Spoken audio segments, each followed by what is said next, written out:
So there are a lot of secret traumas, and I think we could try to find some very peaceful, open-hearted, open-minded platforms for a dialogue to. The floor is yours. Wonderful. So good afternoon, everybody. My name is Adara Goldberg, and I am the director of the Holocaust Resource Center of Kean University. By training, I am a Holocaust historian, and I am always so excited for the opportunity to come together with friends and colleagues and others who are committed to similar issues of shared memory and preservation of history. The title of our session is Holocaust Memory in Poland, Preserving the Past, Planning for the Future. And I am delighted that all of us have come together today for this program. Our session is going to perhaps look slightly different than others, as it's going to be mostly discussion-based. But I'd like to now begin by opening the floor for all of our participants to introduce themselves, beginning with Dr. Joanna Sliwa. Hello, everyone. My name is Joanna Sliwa. I am a historian at the Conference on Jewish Material Claims Against Germany. That's a mouthful. So in short, the Claims Conference. This is the only NGO that negotiates with the German government for compensation for Jewish Holocaust survivors.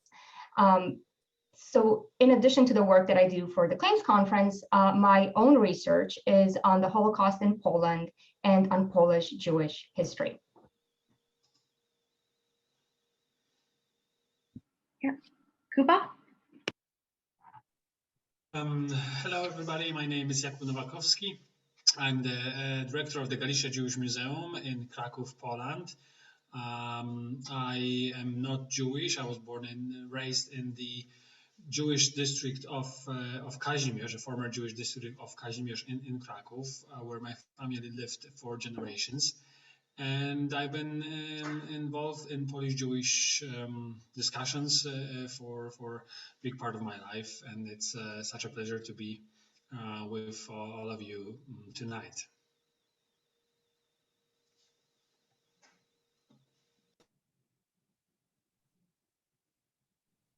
Sarah? Hello, my name is Sarah Bramson. I'm currently a PhD student in anthropology at Tulane University.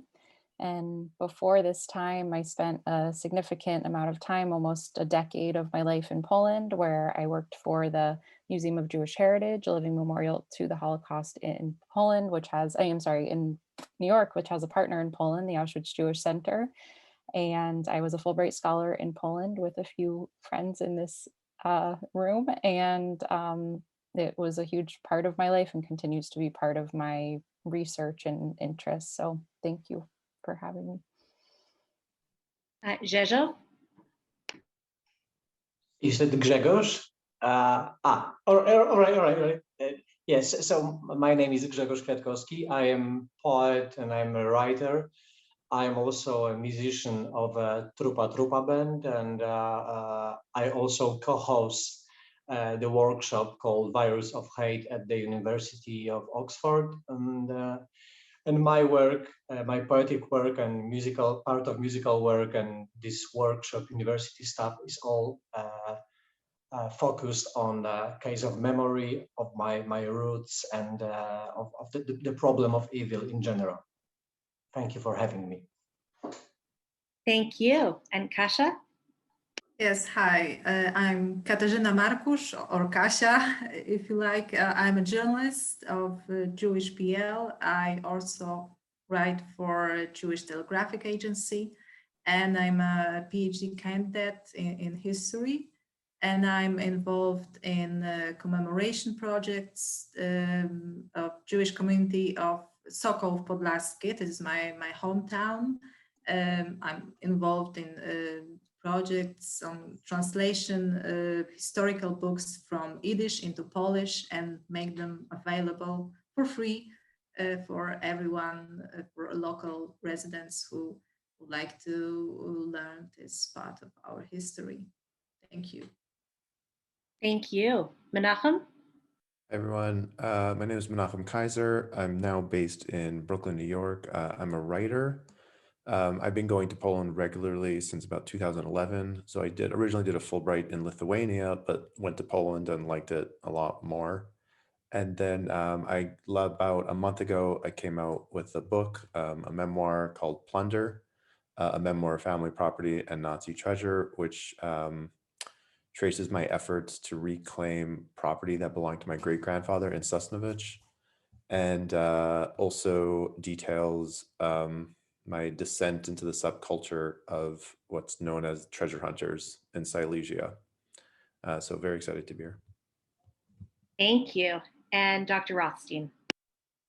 Hi, I'm Rachel Rothstein. I have a PhD in history, and my work focuses on the relationship between the Polish and American Jewish communities and also the Polish and American governments after 1968. And I currently work at the Weber School, which is a community high school in Atlanta. And there I'm the Dean of Social Studies and the director of the Israel-Poland Experience, which is a trip that our seniors can choose to go on in January of their senior year. And we spent about a week in Poland before going to Israel for a couple of weeks. And thank you for including me.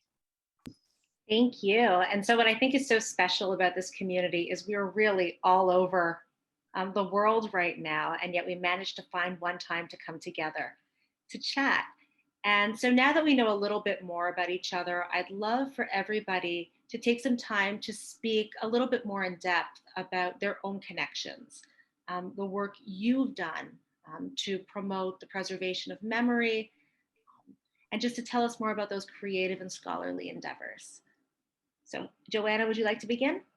And everyone can jump in from there. Let's really try to make this as much of a dialogue as possible. Okay. Thank you. And before I talk about myself, I do want to talk about Menachem because he is very modest and this is his book. If you haven't read it, please run and order your copy. It's an excellent book. I highly recommend it. So in terms of my relationship, engagement with Holocaust memory, I would like to focus on the scholarly aspect of my involvement. So in my own research, I seek to give voice to ordinary people and to understand daily life in times of crisis, and especially during the Holocaust in Poland. In my first book, which is titled Jewish Childhood in Kraków, a microhistory of the Holocaust, I focus on Jewish children and on Jewish families. A large part of that work concerns how Jewish child survivors remembered and narrated their experiences. And in terms of scholarship, I would like to mention my other project that I'm working on, and that's titled Counterfeit Countess, which is how a Jewish mathematician rescued Poles during the Holocaust. And this book is co-authored with Elizabeth White, who is a historian at the US Holocaust Memorial Museum.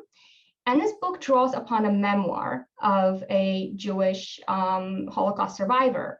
And the history that it tells really flips the conventional narrative of the Holocaust in Poland and flips that kind of memory of the Holocaust in Poland to show how a Jewish woman who posed as a non-Jewish Polish Catholic rescued Polish people in Lublin. Thank you. Thank you. Menachem, perhaps since we were talking about plunder, you want to jump in? Sure, and thank you so much, Dr. Joanna, for the shout out. I very much appreciate it. I'm not a scholar. I very much identify as a writer, and I'm not a historian. And so my work tends to be more personal. But with regards to Holocaust memory in Poland, I came from sort of a place of ignorance, really. So my grandparents are Polish immigrants, were Holocaust survivors, but their story wasn't known to me, and in fact is still not known to me. And so sort of the central struggle in the book is sort of confronting that ignorance and sort of articulating it and sort of recognizing ignorance as part of my legacy, as not something to be ignored or sort of like unarticulated, but as something to confront directly. And so the question I become more interested in as the book continues and as my work was sort of the history and myth bleeding together, both in the family sense and sort of delineating what is true and what is myth and what is sort of family lore and what is legend, and how these things start swirling together in ways that could be very overwhelming, but very enriching and significant to sort of immerse oneself. And I don't come to many answers in my book. And it was a book that, like, had I known how frustrating some of those questions would be, I probably never would have done it. But I found it to be, at the end of the day, a personal, of great personal significance, that I was able to sort of get into the muck, as they say. And so, yeah, my questions tend to be like a little bit more focused, a little bit more personal, but ones that I would hope have implications beyond me.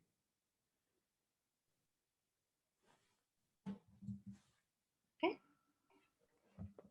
Yeah. Sigurd? Yeah, I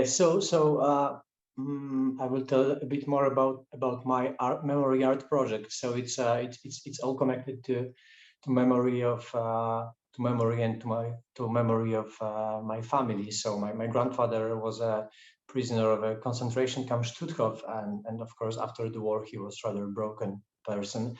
His sister was also a prisoner of concentration camp Stutthof, and after the war she was just mentally ill. And so these were always, big topics for me when I was a child, and I was visiting the Stutthof Museum with my grandfather, and he was reconstructing the memory, and I was watching while he was crying, etc. So for me, it was from childhood the biggest questions, the questions about evil inside of us and the others. And yes, so I became a writer and a musician, and I'm writing in a Edgar Lee Masters methodology.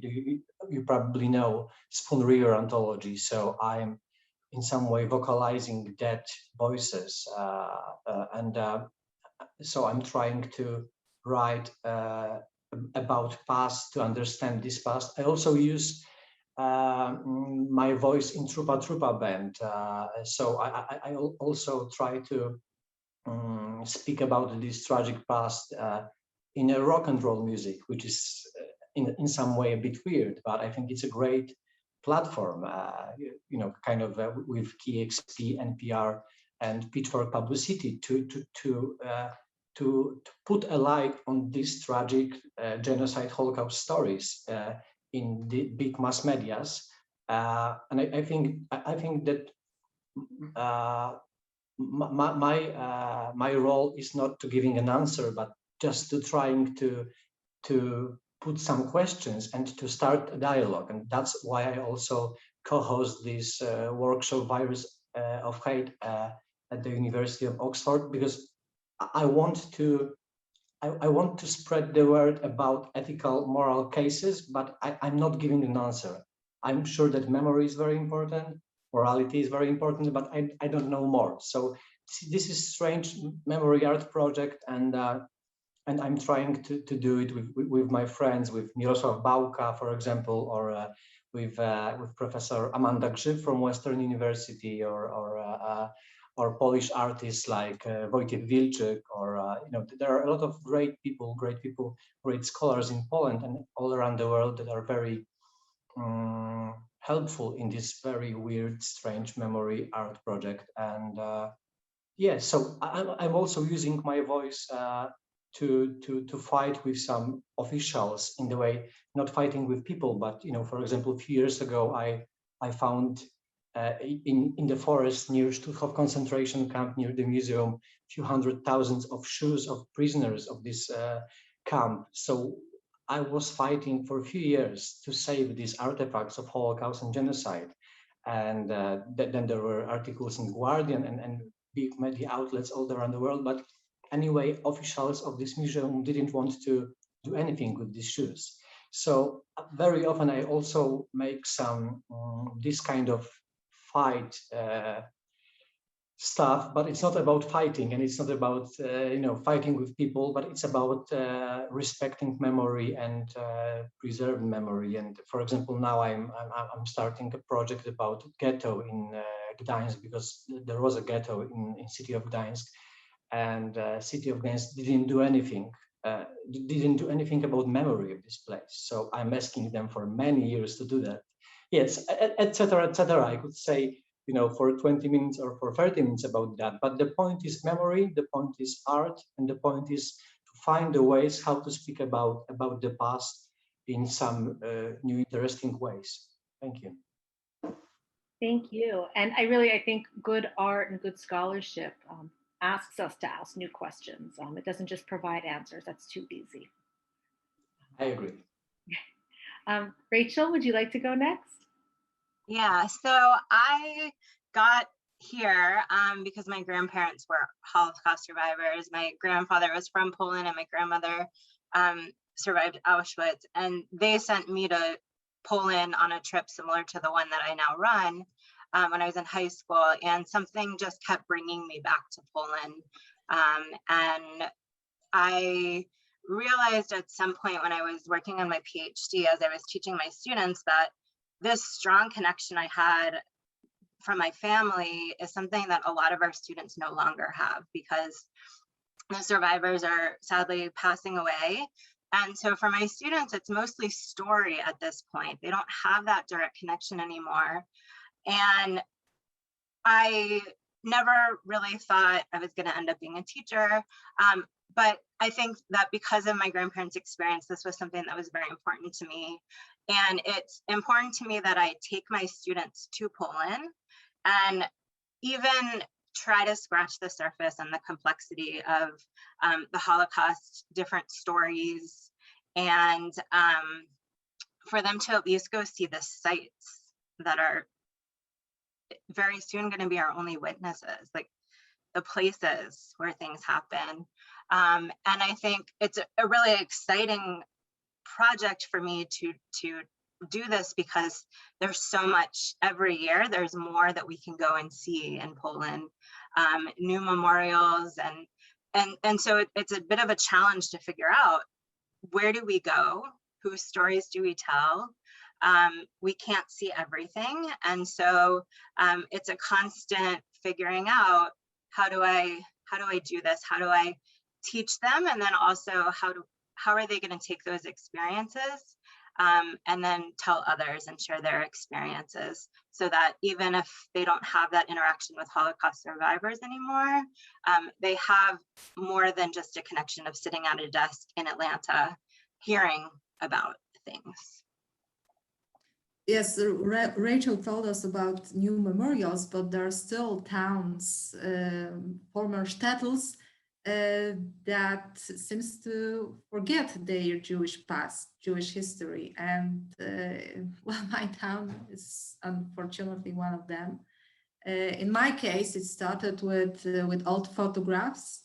I always loved to see old pictures of the town and find, I always wanted to find the same places where it was, where was this building, that building. And when I looked on the old photographs, well, there was someone missing.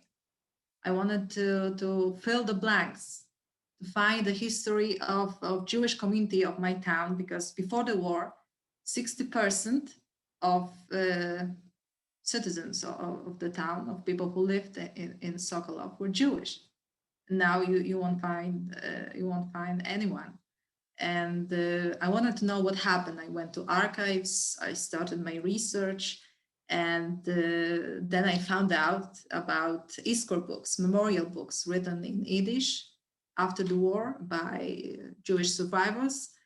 And I wanted to read them to translate them, to everyone in Sokolov could read them. And I think this is one of the most important projects to translate those books into Polish. We already translated four books about Sokolov. Now we are working on another book, and we also translated a big part of a book about Węgrów, which is a town near Sokolov. And everyone can read them in Polish for free on the website. And I sometimes go to school before the pandemic. I used to went to schools to meet with kids, and they know these books. They visit our website. They read this story. They learn the history of Jewish community of our town, and this is great. I'm also involved in commemoration project on the day of the liquidation of the ghetto. I started organizing small ceremonies in the town, and well, the authorities of my town are not very happy about this, but I guess they have to live with this. Maybe we could see a short video about my activities. Yeah, we'll queue it up. Logan, if you can just queue up the one video, please.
Yes, at the end of the video was one of the old pictures I was so interested in. And well, this is the part of my life. It's this finding the history, the truth about history. And well, this is something, I guess, in every town, there should be someone who's involved in this kind of research and commemoration. That would be great.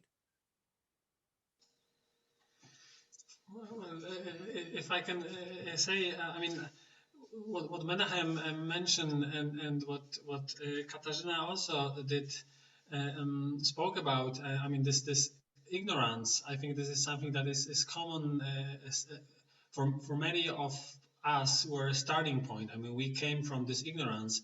In my case, it was also on the Polish side. I mean, as I mentioned, I was born and raised in Catholic family in the former Jewish district of Kraków. My family been there for generations, far long before the war. But for big part of my childhood, I had no idea about that past. I had no idea about the fact that some fragments of the language my family would use in daily life would be language that was the only trace of their former Jewish neighbors. I mean, for a big part of my young life, I would be convinced that the proper name for a stove in Polish language is szabaśnik, a Shabbos oven. And it was only when I left Kazimierz and went to high school and met kids from other parts of Kraków, I realized that that's they have no idea what this word mean. And I think for many of us, I think on both sides, whether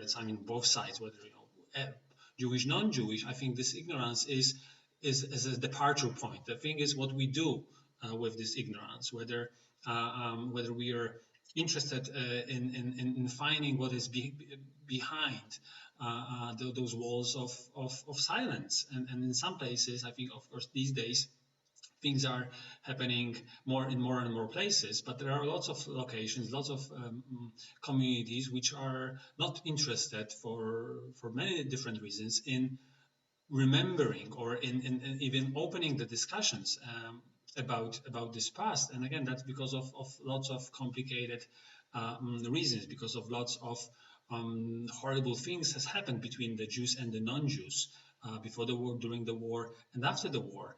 And despite this silence, people do remember about that. I mean, this is not being taught. This is not something that's being discussed. And Katarzyna Markusz will know a lot about that, as she did discovered or made a quite famous story of a family or a village of Niewczyna where Jews were killed by the local Poles. And that story was known within this community, but would not be spoken outside. And I think there are lots of places like this where we either don't speak about the past as if the Jews would never exist, even though we're living in this post-Jewish space, because you can't really pretend that the Jews were not here because of the synagogues, because of the cemeteries, because of the traces that were left behind. But nevertheless, for 50 or 60 or 70 years, we've been doing our best to get rid or to remove those itchy elements from our scope of vision.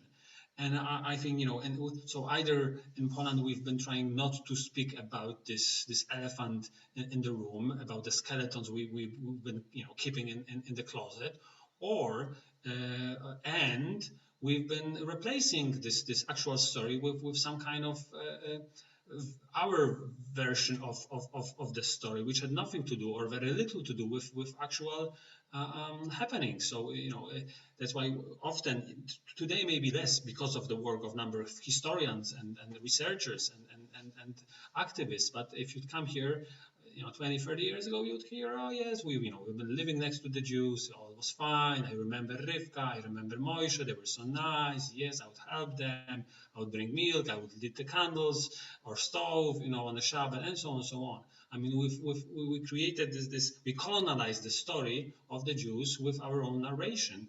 And this is something that we are witnessing also today in Poland more than over the last 10 years, when this story of the Jews of the Polish-Jewish relations is being rewritten in the way it fits our own needs, our own agenda, meaning non-Jewish Poles, political history, and so on and so on. So I think this is what we are facing today in Poland.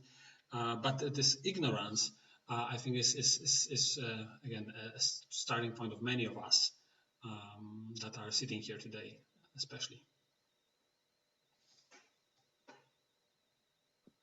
Dara?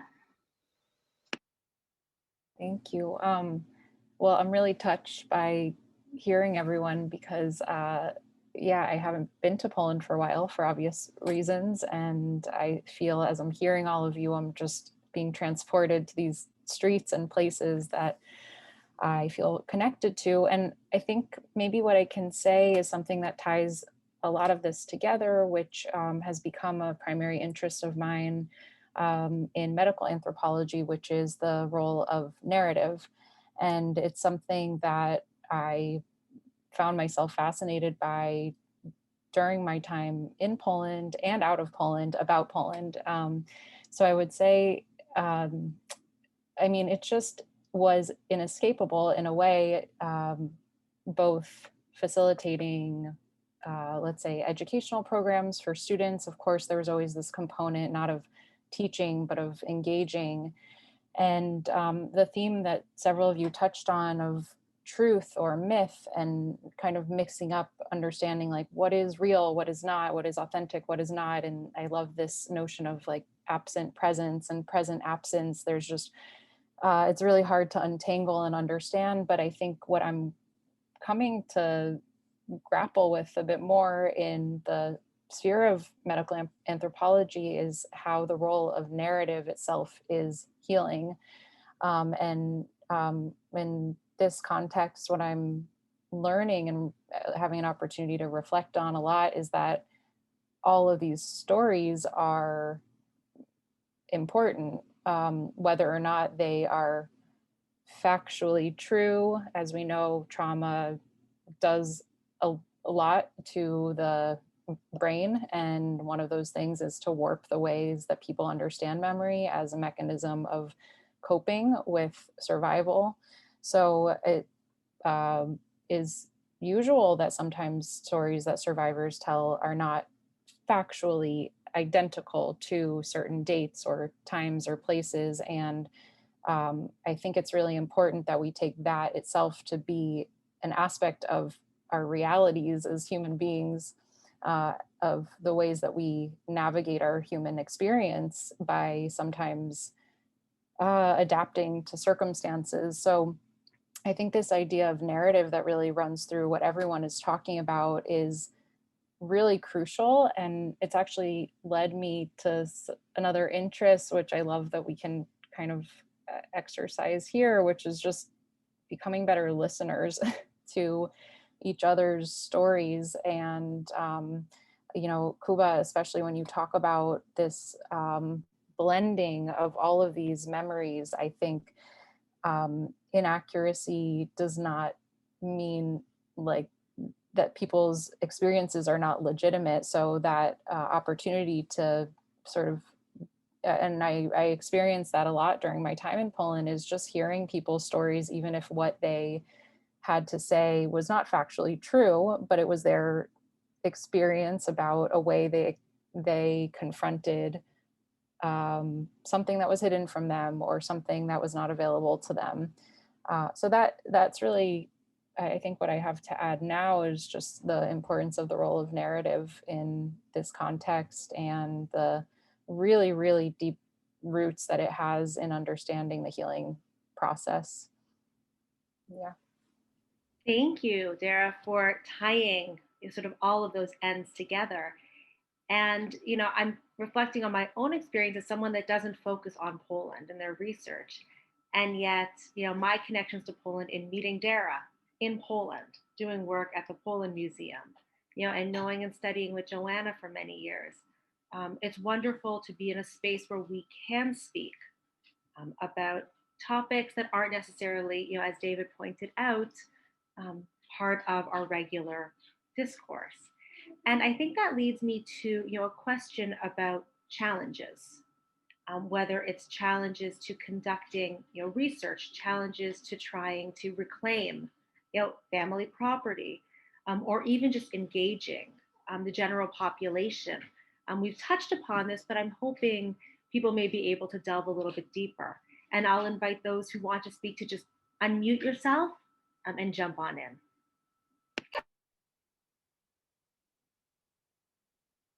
Go ahead, Kasia.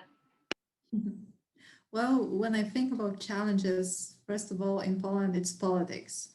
Polish politicians are interested in showing only one, the good one, a good side of Polish history or Jewish Polish history. And Polish institutions like IPN or Pilecki Institute, they are involved in Holocaust distortion, which means not denial. They don't deny it happened, but they are focused on showing that the main victim of the Holocaust was Polish nation. And this is very dangerous for us, for people involved in commemoration projects, in research projects, because, well, they want to convince those institutions. They want to convince everyone that they are right, and like kind of you know, changing history.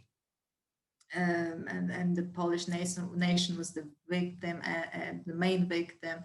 And sometimes they, you know, they say that they admit that Jewish people who were killed during the Holocaust were Polish citizens. It's true, but before the war and during the war, ethnic Polish people, they didn't see their Jewish neighbors as equal citizens. And this is something we need to talk about more here in Poland, because this is something, you know, it's dangerous that this history may be changed.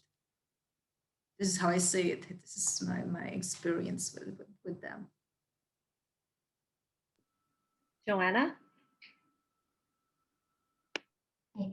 I think, of course, Kasia touched on just discussed the most important challenge of Holocaust commemoration in Poland at this moment.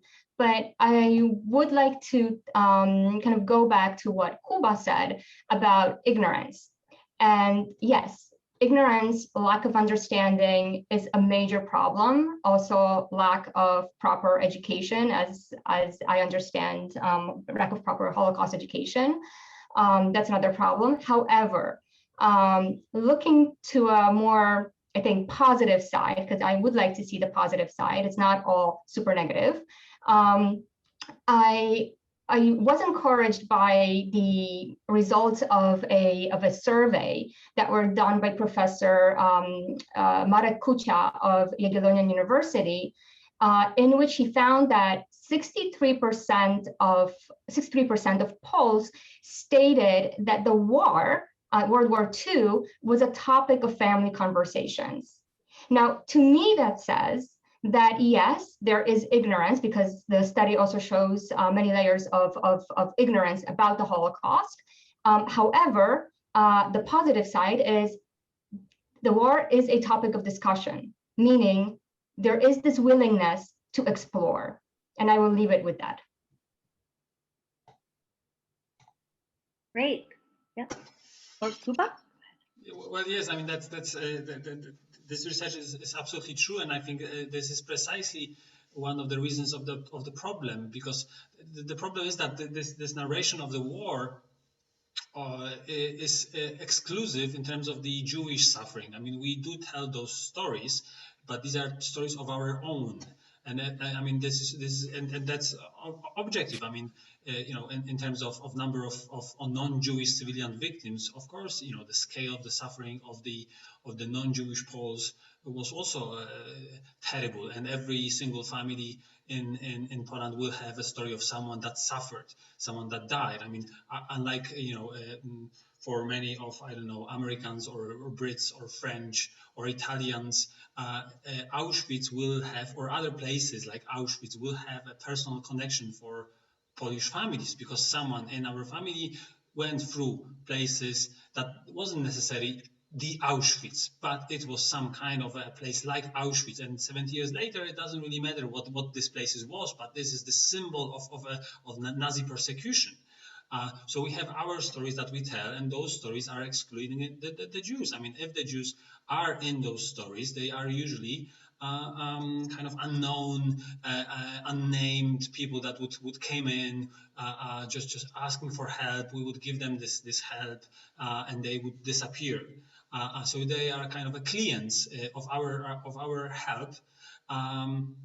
But we don't follow those stories. We're not interested in their stories, because we are interested in the suffering of our own people. I mean, we had our stories, we had our pain, and our pain, our suffering, our misery is making us resistant to their suffering, their pain, and their deaths, which doesn't concern us, because we had our people. We've lost our people, they lost their people. I think this is one of the reasons why we today are facing so many problems, because even with this education, and that's lots of effort that all of us are doing on the Holocaust education, and there was a progress, a visible progress, I think, over the last 30 years. I think we're still facing this basic question of why you know, we are spending so much time on the Jews and not about Poles. I mean, we've been doing this for, let's say, 20 years or 30 years, but for 50 years, people would be told that Auschwitz is a place of the mass killing of the Poles. That Poles were, as Katarzyna mentioned, the Poles were the ones that suffered the most. This was the way how the war was described by the communists during the communist system, and that's a convenient way for us. I mean, it's just convenient way of looking at things. So I think, yes, war is important. War is far more important for us than for many other people, especially from Western world. Also because we're living in this space that is still very much shaped by the war. I mean, every now and then you have a bomb from Second World War being dig up, or when the building is being built, or a road, or there are bodies being dig up, or shoes of the victims of the concentration camp are being found, or mass graves are being found. I mean, we can't really have a place to escape from the war, because whenever we look, we're seeing traces of the war, or in terms of Polish-Jewish relations, we're seeing post-Jewish spaces. We see places that used to be Jewish or filled with Jewish voices, but they're not any longer there. And I think that the trick is, that the thing is that how to make those young generations interested in the war, but not in the version of the war that we've been telling, but the version of the war that is being told by the others. And the others, I mean, if you look at the Jewish side of the story, it's going to be similar. I mean, the Jews have had no idea about the Polish fear and the Polish suffering and the Polish emotions. They didn't care about them because they were concerned about their well-being, and they were trying to, they were saving their own lives. So this is a separate story of how the Jewish suffering and Jewish pain and is excluding Polish non-Jewish emotions. And the thing is that because of the communism, we haven't had time to meet and discuss this. We never had the time to confront those stories.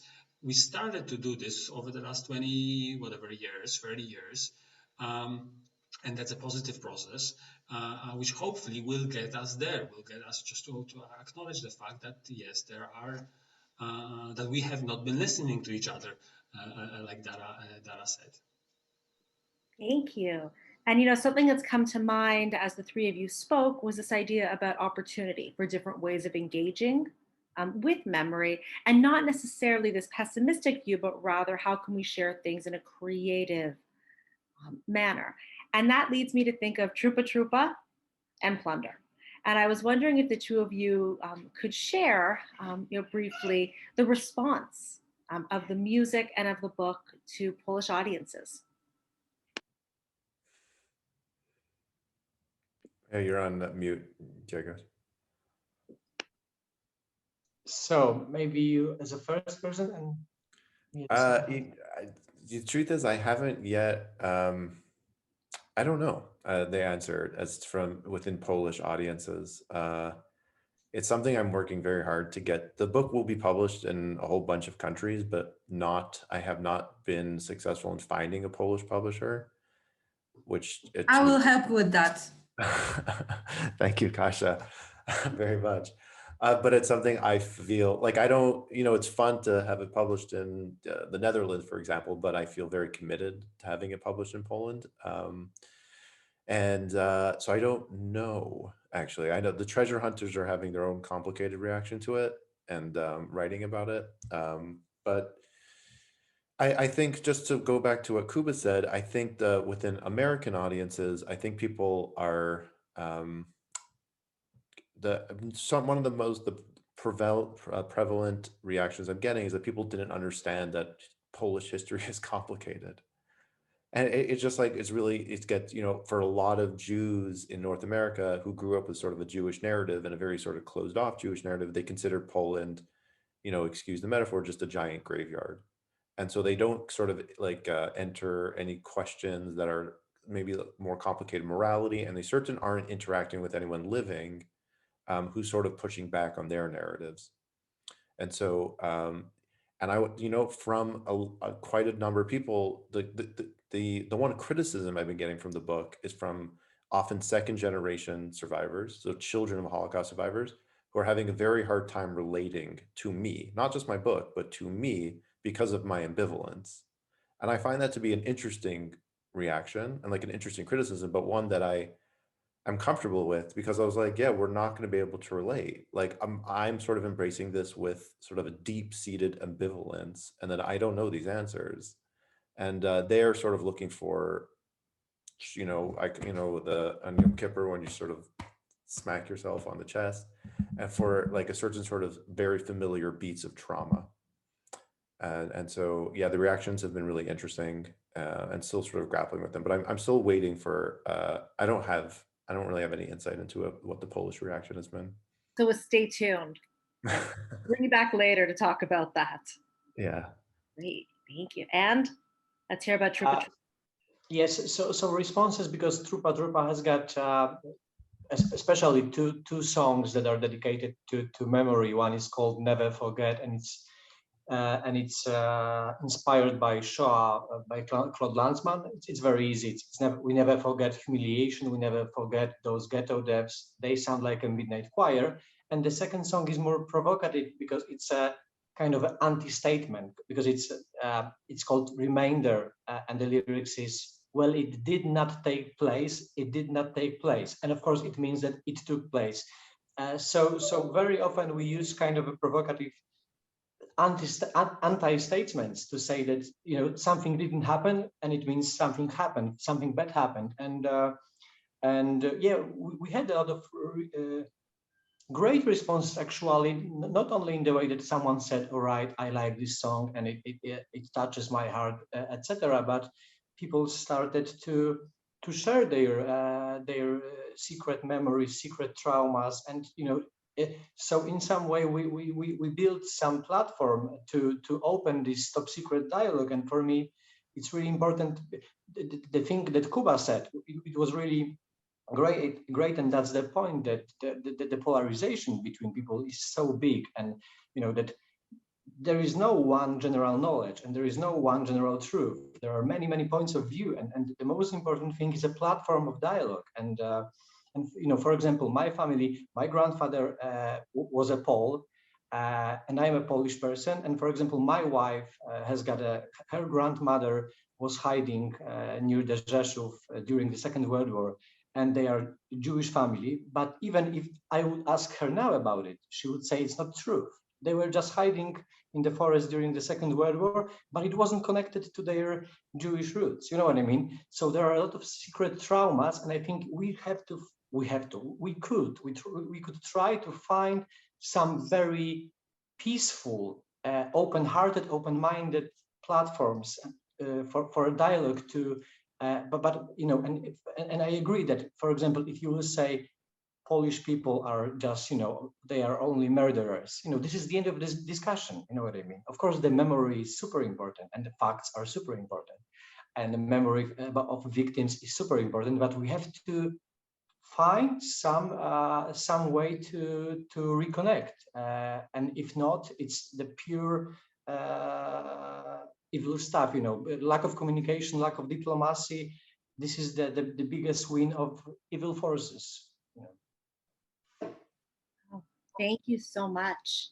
And now perhaps we can hear, you know, some final thoughts from Rachel and Dara about the experience of either bringing American students to Poland.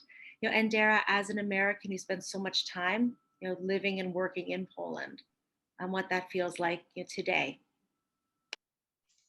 Thank you. Well, maybe Rachel, if it's okay, maybe you can be the last one, because you're more currently engaged. But yeah, thank you. I mean, of course, something that comes to mind talking about all of this is that it takes time. I mean, most of the programs that I led were with students who were studying abroad in Europe mostly, and they would come for long weekends. And I definitely saw a major transformation that happened to many of them over the weekend. I mean, someone earlier mentioned just perceptions that American and Israeli Jews tend to have toward Poland is very negative. That is just a narrative that many of us grow up with. And I think there's like a really delicate way to handhold people through that process, which is what I found really rewarding about my work and my many years there. Very frustrating, very sad sometimes, but also I think this kind of patience is really important, that people come with so many years of baggage of what they believe to be true about a place and a people, and a lot of fear instilled in people's understanding of the other. And then it takes some time to sort of handhold people and introduce them to each other, not just one way, but to say like, this is a place, or actually really by asking questions, I think, and giving people a chance to voice their own. It's sort of like a psychotherapeutic framework where people start to say things out loud that they've been told for so long. And when they start to say it out loud, they realize like, this is ridiculous. Like, of course, not all Poles are bad. And of course, not all anything is anything. The only thing that is ubiquitous is change, and no one's saying that. So I think that process, I would just say we need to continue to do that with all of our respective passions, is just be patient with the other, including ourselves, as we grapple with what is just very deeply embedded into the way we understand the world. And yeah, that Rachel, I'd love to hear you build on this because you're doing it right now. So our school has been taking students to Poland for about 20 years at this point. And a few years ago, I asked the school at the same time that they were asking of me to redesign our trip entirely, so that it's now part of a 2-year scope and sequence where I have a chance to go more in depth into Polish history, to try to complicate our students' understanding of the Holocaust, World War II, so that even if the family story has been one where all Poles are bad, Poland was bad, it was just as, the Poles are just as anti-Semitic, which we get when they take the modern Jewish history class as students in their junior year, so that by the time we get to Poland, things are much murkier and much grayer for them, so that they are better equipped to leave Poland, first of all, more confused than they when they arrive. But I think that's an essential part of my mission, to really have them understand that there's a lot they don't know. They're not experts as juniors in high school or seniors in high school, even though they've gone to Jewish day school perhaps their entire life. And that there's a lot to learn, and that they will not learn it all, and they will eventually never learn it all, but they can continue learning. And I think that change that we made is a crucial change. Now, there's a lot of pushback. There are a lot of schools that are still going on the typical, let's hit every camp, cemetery, empty synagogue. But I think one of the things I'm really trying to do is talk to my colleagues and start going in that direction, where we're presenting this other version of what a Jewish heritage trip to Poland might look like. Excellent. Thank you so much. And because one of the themes and goals of this 24-hour vigil is for us to all do a quick ask, I'm going to give everyone just a few seconds to remind us the name of your book, your band, your newspaper, your school, whatever it is that you want us to learn more about and to support, starting with Menachem.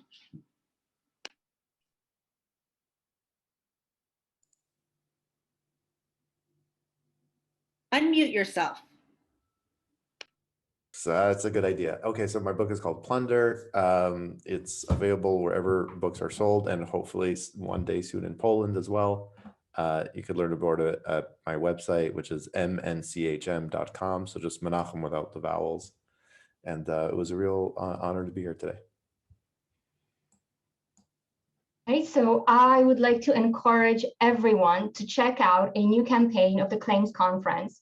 It is called It Started with Words. And I encourage you to reflect on the moments that led up to the Holocaust, and that demonstrate how hateful language can evolve into actions with really unimaginable outcomes. And it was an honor to be part of this panel. Thank you. So the band is called Trupa Trupa, and so you can visit our website or Bandcamp and listen to this stuff. And my new poetry book is called Karl Heinzem, and it's in Polish, but this year in Rain Taxi in USA, there will be an American debut. It will be a collection of these memory art poems. So yeah, check it out. And there are no answers, but yeah, I think that questions are really better than answers, and the dialogue is better than monologue. Thank you.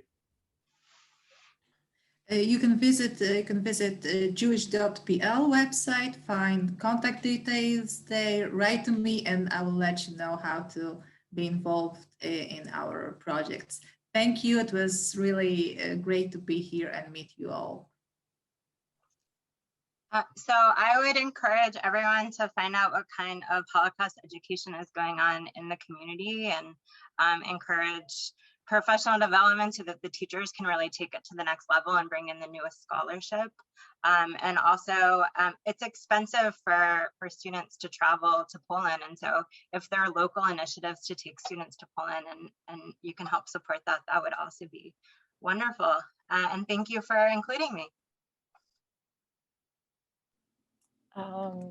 Yeah, I think as an anthropologist in training, I will just say we don't need to go anywhere to confront difference. And I'm really interested in how in our everyday life, we're given opportunities to be challenged by new opinions and perspectives that can help us grow. So thank you so much for including me, and yeah, happy to be here. I'm also, it was a pleasure to be here with you guys, and please visit the Galicia Jewish Museum whenever you're in Poland, in Krakow. We also do have traveling exhibitions. One of our exhibitions will be open in Detroit Holocaust Center very soon in June, so you can also look it up. It's called Girl in the Diary, searching for Rivka from the Łódź Ghetto. And in Krakow, our next exhibition will be devoted to precisely the trauma, how the trauma is being passed on from generation to generation, and how this complicated relation between the Holocaust survivor, Poland, and the new generations look like. So that's going to be our new next temporary exhibition that will be open in August. So that might be a good reason for all of you to come to Poland. Too. So again, thank you so much for having us. And really, thank you so much, everybody, for coming together today, for sharing with us, for complicating our understanding of the narratives, and asking those questions. And I, for one, am so excited to read everybody's books and come back to Poland, and hopefully we can all see each other there soon. And I would like to just wrap things up by taking a moment to remember all of those who were lost, those who have survived, and those who continue to suffer, by lighting a candle. And I'd ask that we all just, not my daughter apparently, take a moment of silence to conclude the program.